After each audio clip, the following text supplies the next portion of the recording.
Malam itu, langit Jakarta seolah runtuh. Hujan deras mengguyur tanpa ampun, membasahi setiap sudut kota dengan keganasan yang tak biasa. Petir sesekali menyambar, menerangi jalanan yang biasanya ramai. Kini sepi, mencekam. Angin berhembus kencang, menampar wajah Rio yang sudah basah kuyup. Jaket tipisnya tak mampu menahan hawa dingin yang meresap hingga ke tulang. Pikirannya hanya tertuju pada rumah petak kecilnya, tempat hangat yang menanti setelah seharian bekerja keras di pabrik. Langkahnya tergesa menyusuri trotoar. Genangan air terciprat setiap kali sepatu bututnya menginjak aspal. Namun, di tengah kegelapan dan deru hujan, matanya menangkap sesuatu. Sebuah gumpalan samar di sisi jalan, dekat sebuah pohon besar. Awalnya, ia mengira itu hanyalah sampah yang terseret arus, atau mungkin karung berisi pakaian. Tapi rasa penasarannya menariknya mendekat, menembus tirai air yang tebal. Saat ia semakin dekat, jantungnya seolah berhenti berdetak. Itu bukan karung, itu seorang gadis. Tubuhnya tergeletak miring, rambut panjangnya yang lepek menempel di wajah pucat pasi. Bibirnya membiru dan napasnya terdengar samar, tercekik oleh dingin dan kelelahan. Pakaiannya yang semula rapi, kini lusuh berlumuran lumpur. Rio terpaku. Siapa dia? Mengapa seorang gadis sendirian tergeletak di jalan saat hujan badai seperti ini? Naluri kemanusiaannya memberontak, mengalahkan rasa takut dan kebingungan. Ia berlutut di samping gadis itu, menepuk pelan pipinya yang dingin. "Halo? Kamu dengar aku?" Suaranya nyaris tenggelam oleh deru hujan. Tak ada jawaban, hanya desahan lemah yang lolos dari bibirnya. Panik mulai menguasai Rio. Ia tak bisa membiarkan gadis ini di sini, bisa mati kedinginan. Tanpa pikir panjang, ia mengangkat tubuh gadis itu ke dalam pelukannya. Tubuhnya terasa dingin, sangat dingin, seperti bongkahan es. Dengan langkah tergesa, ia berlari ke arah jalan besar. Kakinya menendang genangan air, menciptakan cipratan ke segala arah. Tangannya berusaha menutupi wajah gadis itu dari hujan. Meski percuma, mereka berdua sudah soma-soma basah kuyup. Di ujung jalan, sebuah taksi melintas. Rio melambaikan tangan sekuat tenaga. "Berhenti, tolong berhenti," teriaknya. Taksi berhenti mendadak dengan suara rem berdecit. Sopir menatap Rio dengan kaget, melihatnya menggendong seorang gadis tak sadarkan diri. "Rumah sakit terdekat, Pak." "Cepat," seru Rio dengan napas terengah-engah. Sopir itu langsung menginjak gas dan taksi melesat menembus hujan malam. Setibanya di sana, Rio menunggu dengan cemas di lorong. Baju basahnya meneteskan air. Tak lama kemudian, rombongan orang berpakaian formal datang tergesa-gesa.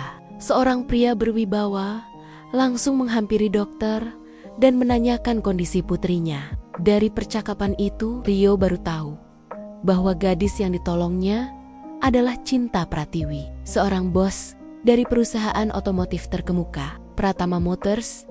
Ayah Cinta, pria itu, mendekati Rio. Ia menatap Rio dari ujung kepala hingga kaki dengan pandangan menilai, namun penuh rasa terima kasih. "Anda yang menolong anak saya?" tanyanya. Rio mengangguk gugup. "Terima kasih, Nak. Tidak banyak orang yang mau berhenti di tengah hujan hanya untuk membantu orang asing," katanya tulus. Namun, kejutan terbesar datang saat ayah Cinta menatapnya dalam-dalam. "Nak, sebagai rasa terima kasih kami ingin kamu menikah dengannya," katanya tegas. Rio terperanjat. Ia menolak, merasa tak pantas karena ia hanyalah pekerja biasa yang tidak sebanding dengan seorang bos. Namun, keluarga Cinta bersikeras. Mereka menjelaskan bahwa mereka lelah melihat Cinta didekati oleh orang-orang yang hanya mengincar harta. Mereka melihat ketulusan dan keberanian Rio, dan itu yang mereka inginkan sebagai pendamping hidup untuk Cinta. Setelah Cinta sadar dan setuju dengan keputusan keluarganya, Rio akhirnya menerima takdir yang tak terduga ini. Ia merasa ini bukan kebetulan, melainkan sebuah takdir yang akan mengubah seluruh jalan hidupnya. Pernikahan Rio dan Cinta berlangsung cepat, sederhana namun elegan. Di tengah pesta, Rio merasa tak nyaman. Ia sadar ia telah masuk ke dunia yang sama sekali berbeda. Ia menjadi pusat perhatian, dan bisikan-bisikan sinis dari para tamu yang meremehkannya menusuk telinganya. Lihat, itu suaminya hanya orang biasa, bukan pengusaha. Bisik seorang tamu, pasti cuma aji mumpung. Timpal yang lain, bisikan-bisikan itu membuat Rio merasa sangat kecil. Ia merasa seperti seorang penipu yang tidak pantas berada di sana. Hari-hari setelah pernikahan terasa berat bagi Rio. Ia kini tinggal di rumah besar Cinta, jauh dari kehidupan sederhananya. Di pabrik tempat ia bekerja dulu, rekan-rekan kerjanya memandangnya dengan tatapan berbeda. Ada yang terang-terangan, bersiul, ada yang bercanda, sinis. Wah, luar biasa. Dulu naik motor butut, sekarang suami bos. Cepat sekali naik derajat. Cibiran tak hanya datang dari rekan kerja. Di kalangan bisnis Cinta, Rio juga dipandang rendah. Dalam sebuah acara makan malam perusahaan, Rio mendengar para tamu berbisik. Dia siapa sebenarnya? Bagaimana bisa seorang pria biasa menjadi suami bos? Perusahaan ini akan baik-baik saja? Atau dia hanya akan jadi beban? Mendengar itu, Rio menunduk, meremas jemarinya di bawah meja.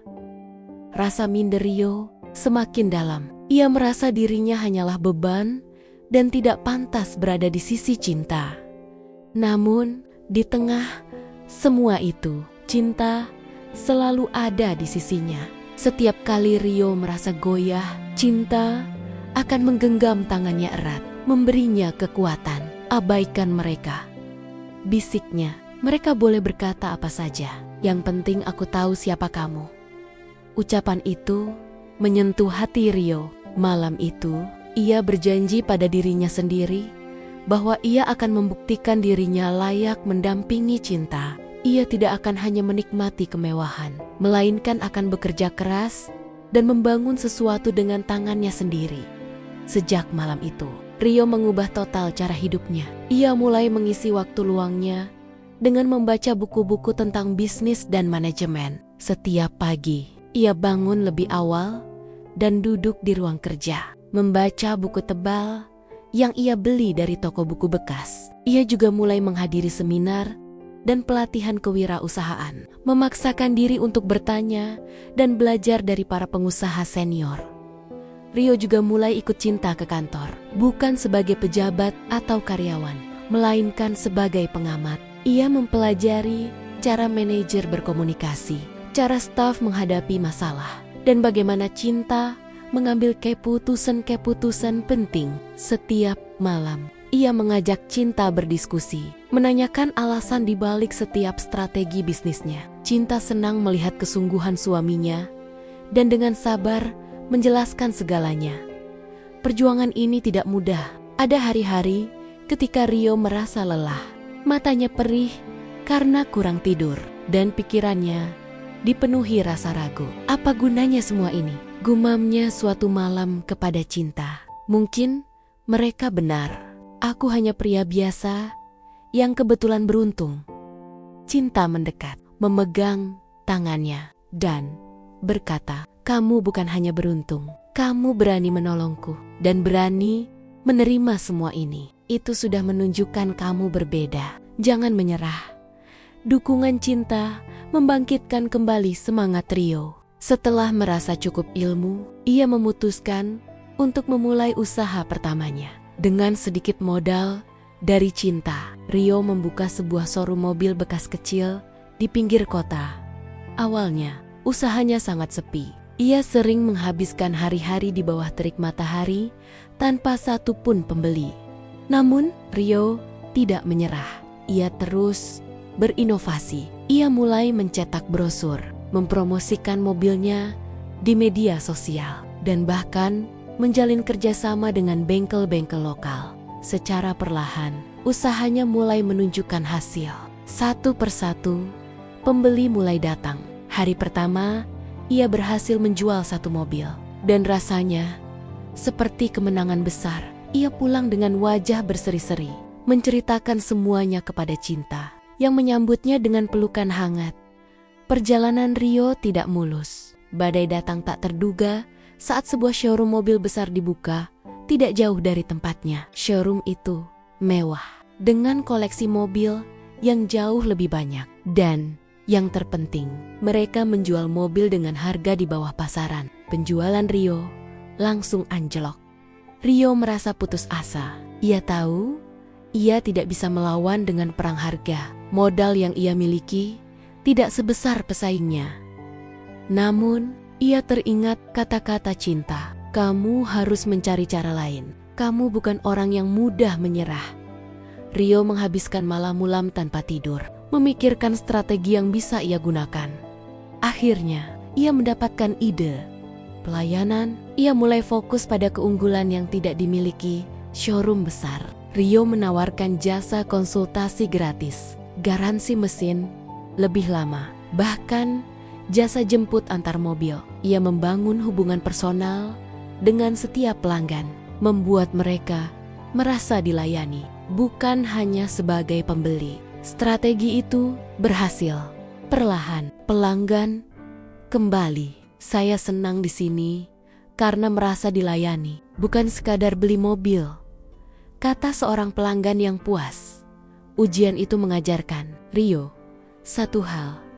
Bisnis bukan hanya soal modal, tapi soal ide, keberanian, dan ketekunan untuk terus beradaptasi. Malam itu, meski tubuhnya lelah, Rio duduk di showroomnya dan berkata dalam hati, "Aku belum kalah, ini baru permulaan."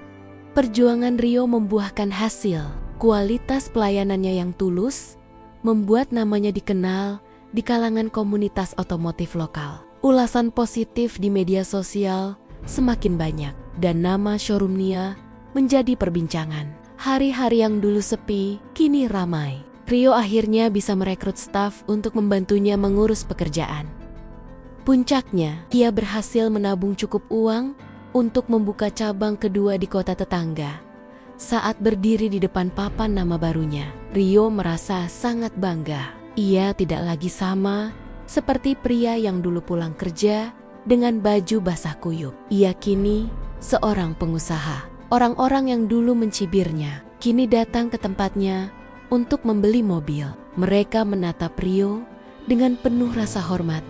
Puncaknya, Rio diundang menjadi pembicara dalam sebuah seminar wirausaha di depan puluhan anak muda yang haus inspirasi. Ia menceritakan perjalanannya. Jangan takut memulai dari nol, katanya, karena dari situlah kalian akan belajar arti sesungguhnya dari kesuksesan. Rio menoleh, melihat Cinta di barisan depan, menatapnya dengan mata berbinar-binar. Senyumnya membuat hati Rio semakin mantap. Ia sadar ia tidak lagi perlu membuktikan diri pada orang lain, melainkan pada dirinya sendiri. Hubungan Rio dan Cinta semakin erat. Mereka bukan lagi pasangan yang dijodohkan, melainkan mitra hidup yang saling melengkapi. Mereka sering berbagi cerita dan berdiskusi tentang bisnis. Cinta bahkan sering meminta pendapat Rio untuk perusahaannya, karena ia percaya cara pandang suaminya berbeda dan itu bisa menjadi masukan berharga. Mereka menjadi pasangan yang saling mendukung, berbagi tugas, dan menghabiskan waktu dengan hal-hal sederhana. Di malam hari, mereka sering duduk di balkon. Rio bercerita tentang pelanggan unik di showroom, dan Cinta tertawa terpingkel-pingkel mendengarnya. Cinta juga sering mengungkapkan rasa syukurnya. Aku merasa beruntung menikah denganmu. Dulu aku pikir pernikahan ini hanya bentuk tanggung jawab. Tapi sekarang aku tahu ini adalah takdir terbaik. Beberapa tahun telah berlalu. Rio kini seorang pengusaha sukses dengan beberapa cabang showroom. Namun, ia tidak lupa dari mana ia berasal. Bersama Cinta, mereka memutuskan untuk menggunakan sebagian keuntungan bisnis mereka untuk membantu anak-anak jalanan agar bisa bersekolah. Suatu malam, Rio dan Cinta duduk di balkon, menikmati ketenangan. Rio teringat kembali malam pertama mereka bertemu. Ia bersyukur karena kebaikan kecilnya telah mengubah seluruh jalan hidupnya. Cinta memeluknya erat, mengatakan bahwa Rio tidak hanya menyelamatkan nyawanya, tetapi juga hatinya. Mereka berdua menjadi pasangan yang dikenal banyak orang, bukan karena kekayaan, tetapi karena cerita inspiratif mereka, kebaikan, kerja keras, dan ketulusan telah membimbing mereka menuju kebahagiaan sejati.